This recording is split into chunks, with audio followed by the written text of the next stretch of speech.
Hello મિત્રો, share બજારની વાતોમાં મિત્રો એક મારા મિત્રની કોમેન્ટ છે અને ખાસ આજનો વિડીયો કોમેન્ટ પર બનાવ્યો છે. અને કિરીટસિંહ જાડેજા, કેલન જ્વેલર્સ અને સ્કાય ગોલ્ડમાં હવે રોકાણ કરાય, આ પ્રશ્ન આપણે આજ ચર્ચવો છે. અને બીજો પ્રશ્ન છે હરીશ શર્માનો, GMDC Gujarat mineral development board limited, આ શેરની આજે ચર્ચા કરવી છે. અને દિનેશભાઈ દેશે એમની જે કોમેન્ટનો જવાબ છે કે એમણે એક મહત્ત્વની બહુ સાચી વાત કરી.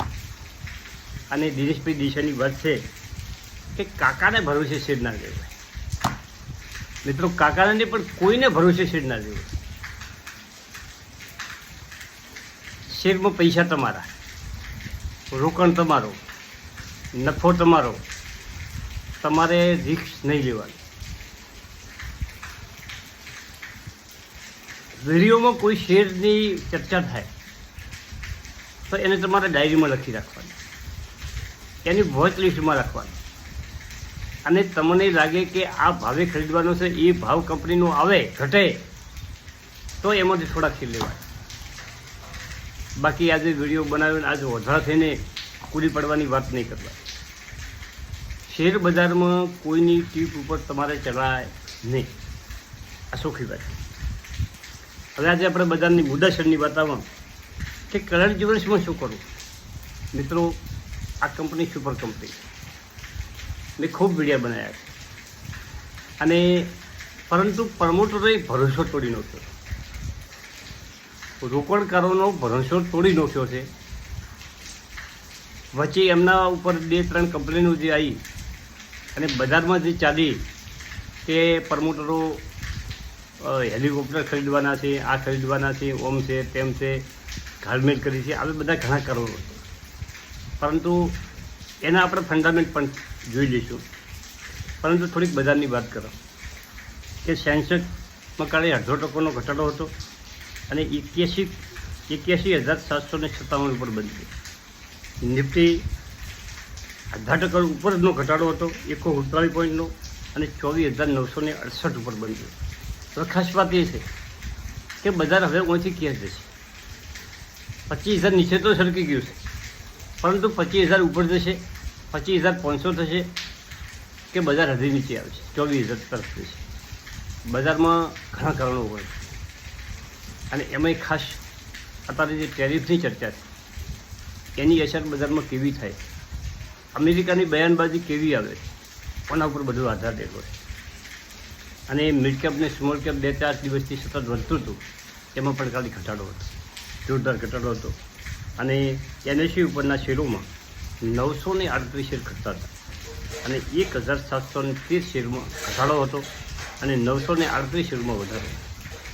હવે આપણે મુદ્દાની વાત કરીએ મિત્રો કે કલ્યાણ જ્વેલર્સ, કિરીટસિંહ જાડેજાનો પ્રશ્ન 590 ઉપર ચાલી ગયો અને 399 લો બનાવી 795નો 52 વીક હાઈ બનાવ્યો છે. કંપનીનું માર્કેટ કેપ 60,000 ઉપર છે, PE 88 છે, સેક્ટરનો PE 72 છે. આ કંપની કોના PE ઉપર ચાલતી હતી, ખૂબ વેલ્યુએશનમાં મૂકી થઈ ગઈ હતી, પણ છતાં દોડતી હતી મિત્રો. અને બુક વેલ્યુ 42, PB 14. હવે આપણે એની શેરના હોલ્ડિંગની થોડીક પેટર્ન સમજીએ તો આપણને ખ્યાલ આવે કે પ્રમોટરનું હોલ્ડિંગ 62% છે. પ્રમોટરે શેર ગીરવે મૂક્યા હતા, પરંતુ આ જૂન ક્વાર્ટરના તમે ઓકડા જુઓ તો એ જે ગીરવે મૂક્યા હતા એવું ઉઠાઈ લીધા છે. અને વિદેશી રોકાણકારોનું હોલ્ડિંગ 16.83% છે, ખૂબ મોટું રોકાણ છે.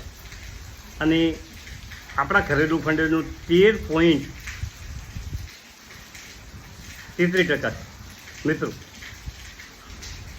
હવે આ 13.33% જે આપણા ઘરેલું ફંડોનું જે રોકાણ છે DIIનું, એ માં થોડોક વધારો થયો છે. ઓના પહેલા ક્વાર્ટરનું માર્ચ ક્વાર્ટરમાં 11% હતું, તે વધીને 30% થયું છે. ડીઆઈ વિદેશી રોકાણકારોએ વધારો નથી કર્યો, પણ આપણા મ્યુચ્યુઅલ ફંડોએ 1%, 2% શેર વધારે ખરીદ્યા. તો થોડોક ભરોસો કરવા જેવો ખરો. બાકી પબ્લિકનું હોલ્ડિંગ 6% છે. 7% હતું એ 1% વેચી નાખ્યું. જે માર્ચ ક્વાર્ટરમાં 7% હતું અને આ જૂન ક્વાર્ટરમાં 6% થયું. 1% વેચ્યો છે, પણ આપણા જે ફંડો છે એમને હજી એમાં સારું લાગે. આટલી વાત સમજવાની છે. બીજું કે વેલ્યુએશનમાં હવે ઠીકઠાક થયો છે, પરંતુ હવે સરખામણી જો સ્કાય ગોલ્ડની કરો તો શું થાય છે જુઓ. સ્કાય ગોલ્ડમાં 390 ભાવ છે, 180 લો છે, 52 વીક, 488 52 વીક હાઈ છે, માર્કેટ કેપ 4863 છે, એનો EPS 8.93 છે, PA 17 છે.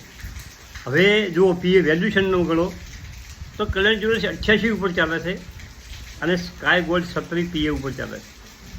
સેક્ટરનો PA તો બે એક જ સેક્ટરની કંપની છે, 72 ઉપર છે અને ફેસ વેલ્યુ 10 રૂપિયા છે. બેની ફેસ વેલ્યુ 10 છે. વેલ્યુએશનમાં ગણો તો સ્કાય ગોલ્ડ સસ્તો લાગે. એની કમાણી, જે શેરની કમાણીથી જેટલા ઘણો ચાલી રહ્યો છે એનું વેલ્યુએશન સસ્તું લાગે છે. કંપનીઓ બી સારી છે, પણ તમારા ભાવમાં લેવાની. તમે વોચ લિસ્ટમાં રાખો, બજાર નેગેટિવ થાય અને આ બી કંપનીઓ ઘટાડો થાય અને જ્યારે તમને એમ લાગે કે હવે ખરીદવા જવાથી તિરાડ ખરીદી દેવાની. આજે કોઈ એમાં જો રિસ્ક તમારું છે, શું કરવું શું ના કરવું તમારું છે, પણ તમને આ બે શેરની સરખામણી કરી આવી. અને ઓનાથી વિશેષ વાત કરીએ તો કંપનીઓ, જે જ્વેલરી કંપનીઓ છે એ ખૂબ વધી છે. વેલ્યુએશનમાં ઘણી કંપનીઓ મૂકી છે, પરંતુ સાચવી અને ધીમે ધીમે ધીમે જો રસ હોય તો ધીમે ધીમે રોકાણ કરી શકાય. વેલ્યુએશનમાં બે કરતાં સ્કાય ગોલ્ડ ઠીક લાગે, કેમ કે એનો PA 17 ઉપર ચાલે છે, પેલાનો PA 88 ઉપર.